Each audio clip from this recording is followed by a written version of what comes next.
बिस्मिल्लाहिर्रहमानिर्रहीम। अस्सलाम वालेकुम। मैं हूं अकील शहजाद और आप देख रहे हैं हिस्ट्री लोडेड। बरब्रोसलार किस्त नंबर 12 के ट्रेलर अपडेट के साथ आपकी खिदमत में हाजिर हैं। इलियास को फांसी से बचाने कौन आने वाला है, इस पर बात करने से पहले बात करते हैं क्या इसहाक आगा कैदी बना लिए जाएंगे, सोना कैसे हासिल किया जाएगा और उरोज इजाबेल के बाप से कैसे छुटकारा हासिल कर पाएगा।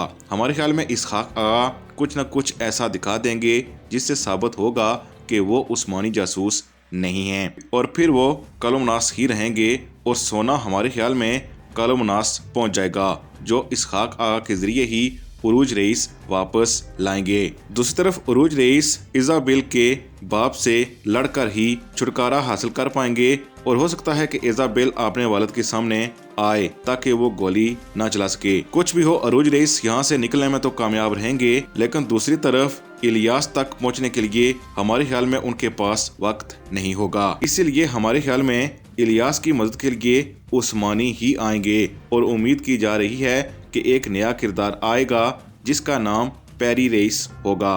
लेकिन अगर इलियास को फांसी की जगह पहुंचाने में कुछ वक्त लगा है तो इस सूरत में उरूज रईस पहुंच सकते हैं। मजीद अपडेट्स के लिए हमारा ये चैनल जरूर सब्सक्राइब करें। अल्लाह हाफिज।